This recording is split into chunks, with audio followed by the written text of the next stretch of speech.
It was late in the office when I first noticed it, the way my boss and her assistant stood too close, sharing a smile that felt like a secret I wasn't meant to see, and yet, somehow, they wanted me to. It was late, later than most people would ever stay in the office. The building had grown almost unnervingly quiet, the kind of silence where you could hear the hum of the lights above, and the distant traffic far below felt like a soft background song. My desk lamp was the only one still burning, at least, that's what I thought, until I noticed the faint glow spilling from Miss Carter's office down the hall. She was my boss. Elegant, deliberate, always poised in a way that made every room bend a little toward her presence. And next to her, leaning against the desk in an easy, natural way, was Elena, her assistant.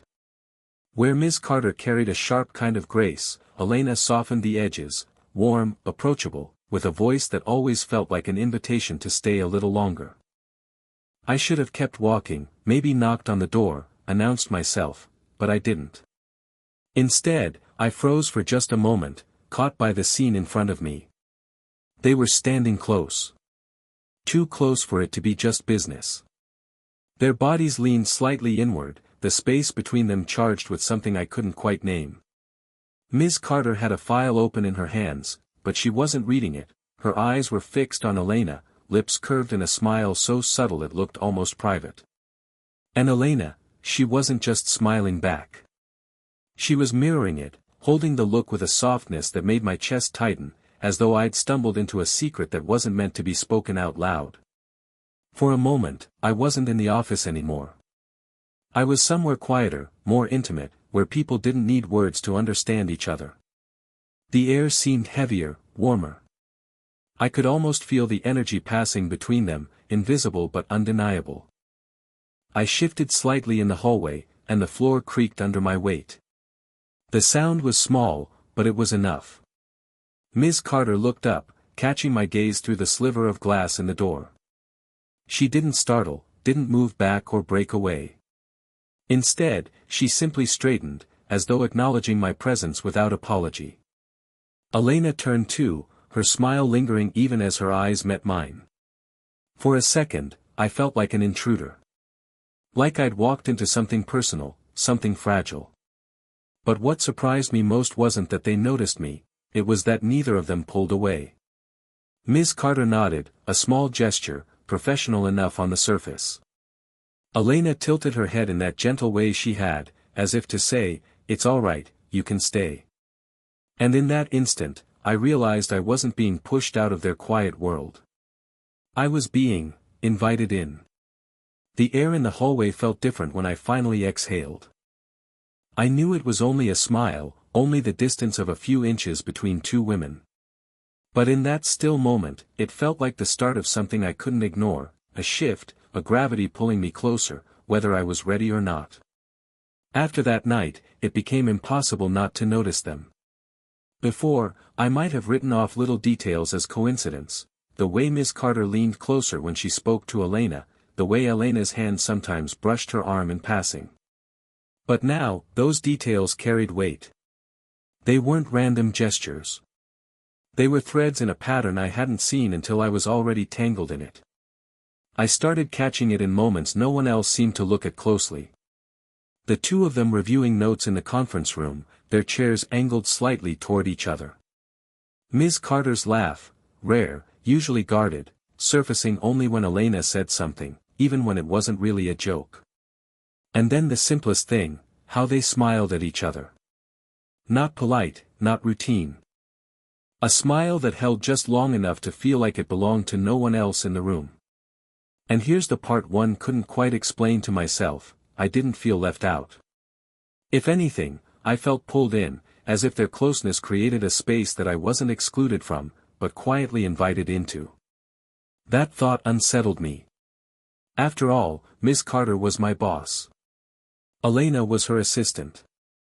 I was just there. The younger one, still trying to prove I belonged in a place like this. But in their presence, the office felt different. The space shrank, somehow, made smaller by the warmth they carried with them. Even a room full of desks and cold fluorescent lights felt softer when the two of them stood together. One evening, Miss Carter asked me to stay late to help prepare a presentation. Nothing unusual. Elena stayed too, sorting through files, her voice humming quietly as she worked. The three of us ended up in the same room, the world outside long since gone dark, the city lights glittering faintly through the windows. It should have felt tedious, endless documents, endless numbers. But it didn't. Not with them there. There was an ease to the silence, punctuated by Elena's soft laughter, or Miss Carter's voice steadying mine when I stumbled over an explanation. Every so often, I'd look up and find them already looking at me. Not just glancing, but really looking, with that same kind of patience, that same almost secret warmth. The longer it went on, the harder it became to tell myself I was imagining things. The air in that office wasn't neutral anymore, it carried something unspoken, something I could feel in my chest, steady and insistent. By the time we finally packed up, I couldn't decide which unsettled me more, the fact that I was noticing every detail, or the fact that they seemed to want me to. And as I turned off the lamp at my desk, I caught one last glimpse of them walking ahead of me, shoulder to shoulder. Close enough that their arms brushed, neither of them pulling away. They didn't see me watching, but the quiet closeness between them wasn't hidden either. It felt deliberate. Like they were letting me see it. And that thought followed me home, refusing to let go. It was in the smallest moments that I began to feel the ground shift beneath me. Nothing grand, nothing anyone else would notice. But when it happened, it stayed with me long after the day was done. One afternoon, Elena asked me to help carry a stack of binders down the hall. She had her arms full, her dark hair slipping loose as she tried to balance the weight. I stepped forward, reaching to take some from her, and for the briefest instant, our hands touched. It wasn't much. Just skin against skin, the faint warmth of her fingers brushing across mine. But I felt it, sharp and immediate, as if the world narrowed to that one point of contact. She glanced up, smiling in that easy way of hers, and maybe it was my imagination, but I thought her touch lingered a fraction longer than necessary. I carried the binders, heart tapping faster than I wanted to admit, and her smile stayed with me the rest of the day. Then there was Miss Carter. Different, sharper, deliberate in every move she made. We were preparing for a client meeting, and I'd been fumbling with my tie, hands clumsy with nerves. She noticed, of course, she always noticed. Without a word, she stepped closer. Her hands lifted, steady and sure, and in one smooth motion she straightened the knot for me. Her fingertips brushed against my collar, sliding lightly over the fabric near my chest. My breath caught before I could stop it. I looked at her, and for a moment, she didn't look away. Her eyes held mine, calm but intent, as though she wanted me to feel the weight of her nearness. Then, almost casually, she smoothed the tie down, her hand grazing against me just enough to send a quiet spark through my skin. "There," she said softly. Simple. Professional. But her tone carried a note I couldn't quite place, something warmer than the words themselves. I told myself not to read too much into it. 2 gestures, innocent, explainable. But it wasn't just the touch. It was the way they left me feeling afterwards, restless, distracted, pulled into a current I hadn't chosen but didn't want to swim against. And then came the scent. Elena always carried something floral, faint and sweet, that lingered even after she walked away. Ms. Carter's perfume was different, deeper, sophisticated, the kind of scent that wrapped around you before you even realized it. Being near them meant being surrounded, not just by their presence, but by these invisible threads that drew closer every time. In meetings, I caught myself noticing the rhythm of their breaths when they leaned close to explain something, or how their shoulders brushed mine as though it was the most natural thing in the world. None of it could be called deliberate. None of it crossed a line. And yet, every brush of a hand, every fleeting contact carried something charged. Something that whispered, "This matters." By the end of that week, I wasn't just noticing anymore. I was waiting for it. Searching for it. Hoping, in some quiet, hidden part of myself, that those small touches weren't accidents at all. It happened on one of those long evenings when the work stretched later than any of us expected. The office had emptied, leaving behind only the low hum of machines still running and the faint echo of the rain tapping against the tall glass windows. We were all tired, our shoulders heavy, our voices softer. Instead of going straight home, we drifted into the break room together, like gravity had pulled us into the same space. Ms. Carter set her folder down with an exhale that sounded more human than boss-like, and Elena, without a word, poured 3 cups of coffee. The light in that room was dimmer than the office, warmer, casting everything in a glow that felt more like a late-night kitchen than a workplace. For a while, no one spoke. The only sound was the soft clink of spoons against porcelain and the rain whispering beyond the windows. It was Elena who broke the silence. She sat with her chin resting lightly on her hand, her smile smaller than usual, more thoughtful. "You know," she said quietly, "sometimes I feel like I disappear outside these walls. Like my best version of myself only exists here." Her words hung there, fragile.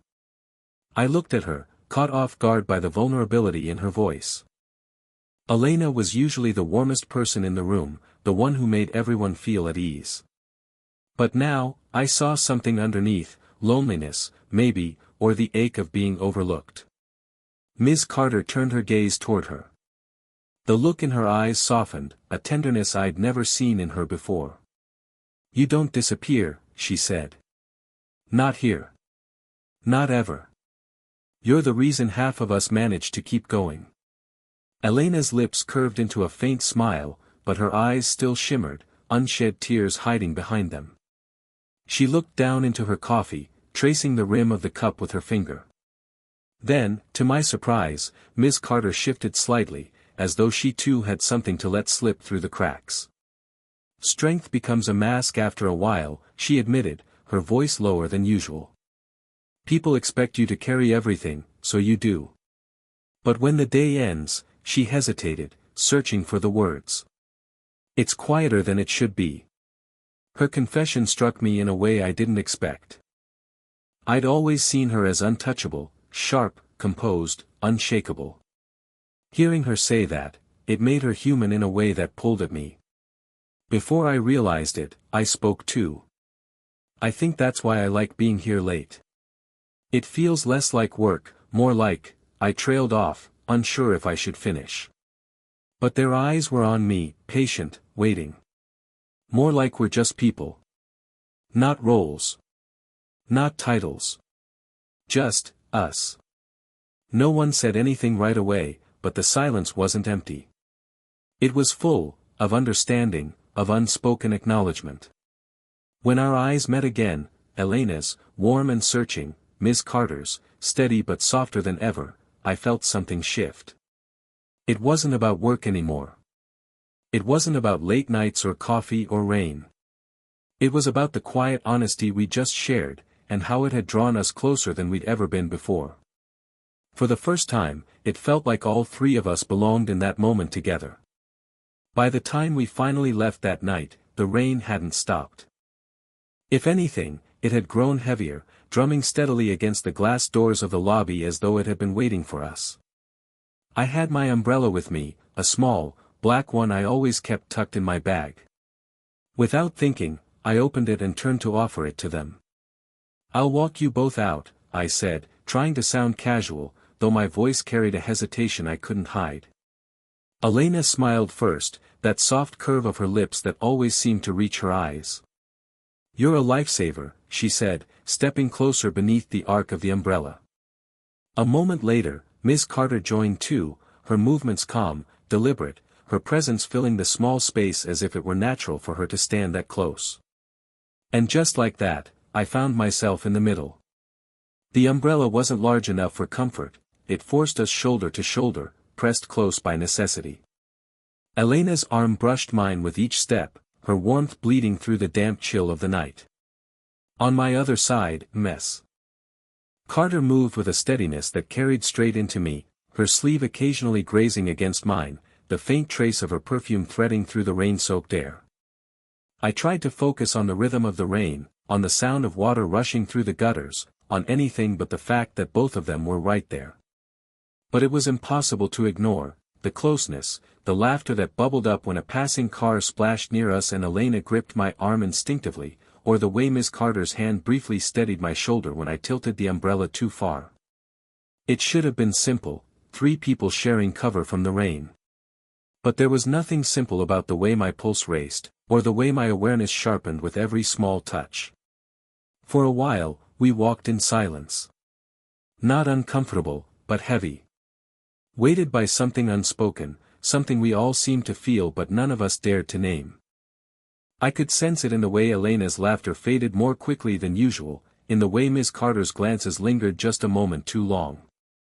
And then, for one fleeting second, I caught them both looking at me. Not in passing, not accidentally. Together. Their eyes carried a kind of acknowledgement, quiet but undeniable, as if they knew what I was feeling, and were asking without words if I felt it too. My heart stumbled in my chest. 1,000 thoughts rushed in at once. This isn't right. This isn't normal. Don't misread it. But beneath the noise, there was another voice, quieter, but stronger. Don't pull away. I held my breath, waiting for one of them to shift back, to widen the space between us. But neither of them did. Instead, Elena let her arm brush mine again, gentler this time, like a choice rather than an accident. And Miss Carter stayed steady at my side, close enough that I could feel the warmth of her presence through the cool dampness of the night. By the time we reached the corner, I wasn't sure if the rain had eased or if I'd simply stopped noticing it. All I could feel was them, one on each side, too close, and yet exactly where they seemed to want to be. And I wondered, for the first time, if maybe the hesitation wasn't theirs at all. Maybe it was mine. When we finally stepped back into the lobby, the sound of the rain softened to a distant hush behind the glass doors. The air inside was warmer, carrying the faint scent of polished wood and the lingering trace of coffee from earlier. I shook the umbrella lightly, trying to busy my hands, but the truth was, I didn't know where to put myself. Miss Carter stood just a step away, her coat draped over her arm, the lamplight painting soft gold against her features. She looked different than she did during the day. Less guarded. The sharp lines of authority I usually saw in her had softened into something quieter, more human. "Thank you," she said, her voice low, almost gentle. 2 simple words, but they carried something underneath, something I couldn't quite name. Before I could respond, Elena joined us, tucking a strand of damp hair behind her ear. She was smiling, smaller this time, not the broad, bright smile she gave to clients or coworkers. This one was slower, warmer, as though it belonged only here, only now. And then it happened. I looked at them both, Miss Carter with her steady gaze, Elena with her quiet softness, and they were both smiling at me. Not in polite acknowledgement. Not in that easy, everyday way. It was different. It was knowing. Open. Almost like they'd been carrying something between them all along and, for the first time, were letting me see it fully. The effect was immediate.